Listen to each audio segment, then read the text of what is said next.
Bienvenue sur votre chaîne éducative dédiée à la présentation des exercices et leurs solutions pour la filière sciences maths. Je suis Tbik Abdallah et je suis ici pour vous aider à exceller dans cette matière essentielle. Dans cette vidéo, nous allons corriger un nouvel exercice du chapitre des ondes mécaniques progressives qui vise à approfondir votre compréhension et développer vos compétences en physique. Vous trouverez le lien de l'exercice à corriger dans la description de la vidéo pour que vous puissiez le suivre et le résoudre vous-même avant de regarder l'explication. N'oubliez pas de vous abonner à la chaîne et d'activer la cloche pour recevoir toutes les nouvelles vidéos. On place dans un récipient contenant de l'eau une plaque de plexiglas d'épaisseur E et on plonge dans l'eau une sonde constituée d'un émetteur et d'un récepteur d'ondes ultrasonores. Figure numéro 1. Une surface réfléchissante a été placée pour renvoyer les ondes provenant de la sonde, située à une distance d de la sonde. On visualise à l'aide d'un dispositif approprié chacun des signaux émis et reçus par la sonde. La durée du signal ultrasonore est très petite. On le représente par une raie verticale. En l'absence de la plaque de plexiglas, on obtient le oscillogramme représenté dans la figure 2.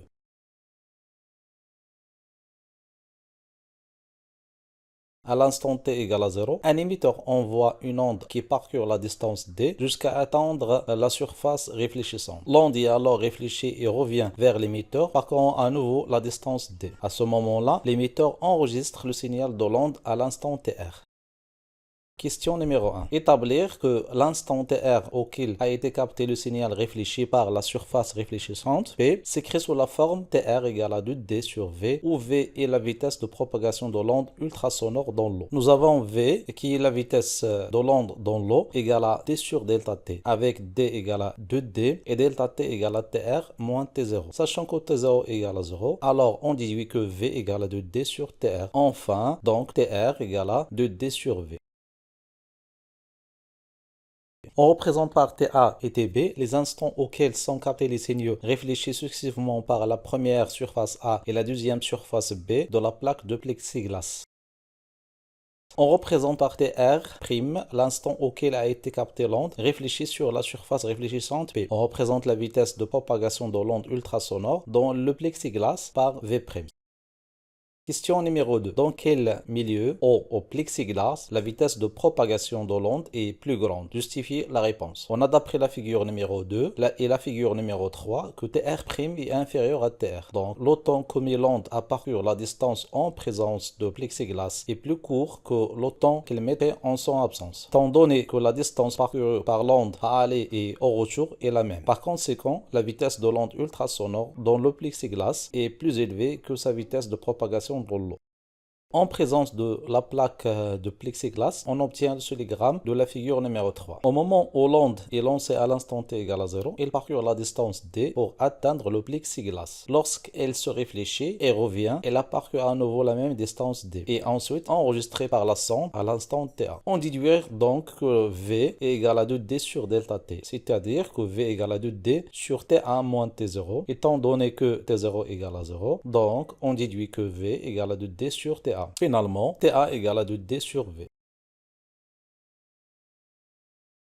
Une autre onde est émise par la sonde, parcourt la distance D, puis pénètre dans le plexiglas où elle parcourt une distance E. Ensuite, elle réfléchit à travers la surface B et revient à la sonde. Elle est enregistrée à l'instant TB dès son arrivée à la sonde, ayant ainsi parcouru une distance totale qui est égale à 2D plus 2E pour l'aller-retour. L'onde parcourt la distance de d pendant la durée de ta et parcourt la distance de d plus de e pendant la durée tb. Par conséquent, nous en déduisons qu'elle parcourt la distance de e pendant la durée tb moins ta. Donc, la vitesse de l'onde dans le plexiglas v' est égale à 2e sur tb moins ta. Ainsi, tb moins ta égale à 2e sur v'. Une troisième onde se déclenche à l'instant t égale à 0, parcourt d'abord la distance d, puis la distance e en traversant le plexiglas. Ensuite, il se continue de se propager jusqu'à atteindre la surface réfléchissante, parcourant ainsi la distance d-e entre le plexiglas et la surface réfléchissante. Avant de se réfléchir, pour revenir à la sonde, le retour de l'onde est enregistré par la sonde à l'instant tr'. L'onde a parcouru la distance de d pendant la durée ta et la distance de d plus 2e pendant la durée tb, ainsi que la distance de d pendant la durée tr'. On déduit donc que l'onde a parcouru la distance de d-e pendant la durée tr'-tb. D'où la vitesse v égale à 2d-d-e sur tr'-tb. Ça veut dire que tr'-tb égale à 2d-d-e sur v.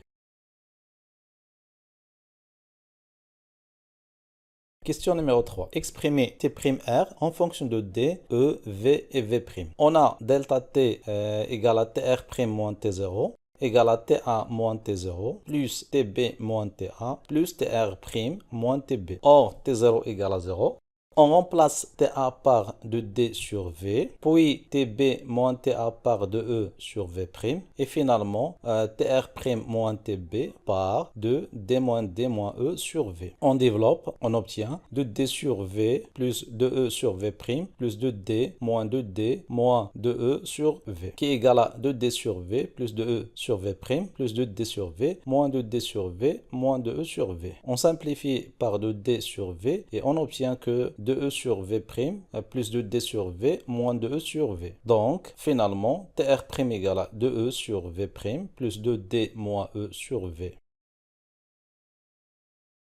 Question numéro 4. Trouvez l'expression de l'épaisseur E en fonction de V, Tr, Tr', Ta et Tb. D'après la question 3, Tr' égale à 2E sur V' plus 2D moins E sur V. On remplace 2E sur V' par Tb moins Ta et on développe 2D moins E sur V. On obtient que Tr' égale à Tb moins Ta plus 2D sur V moins 2E sur V. D'après la question numéro 1, Tr égale à 2D sur V, d'où l'expression Tr' devient Tb moins Ta plus Tr moins 2E sur V. Ça veut dire que 2E sur V égale à Tb moins Ta plus Tr moins Tr'. Finalement, l'épaisseur E égale à V fois Tb moins Ta plus Tr moins Tr' sur 2. Question numéro 5. Calculez la valeur de E, sachant que la vitesse de propagation des ondes ultrasonores dans l'eau est V égale à 1,42 fois 10 à la puissance 3 mètres seconde moins 1. On a E égale à V fois Tb moins Ta plus Tr moins Tr' sur 2. D'après la figure 2, entre T0 et Tr, on a 7 divisions. Chaque division représente 20 microsecondes. D'où Tr égale à 7 fois 20, qui est égal à 140 microsecondes. D'après la figure T3, entre T0 et Ta, on trouve 3 divisions. Donc Ta égale à 3 fois 20, qui est égal à 60 microsecondes. Tb égale à 3,5 fois 20, qui est égal à 70 microsecondes. Et Tr' égale à 6 fois 20, qui est égal à 120 microsecondes. On remplace dans l'expression de l'épaisseur E et on obtient finalement que E égale à 2,13 fois 10 à la puissance moins 2 mètres, ça veut dire 2,13 cm. Si vous avez aimé la vidéo, n'oubliez pas de vous abonner et d'activer la cloche pour recevoir toutes les nouvelles. Partagez la vidéo avec vos amis et laissez un commentaire en dessous.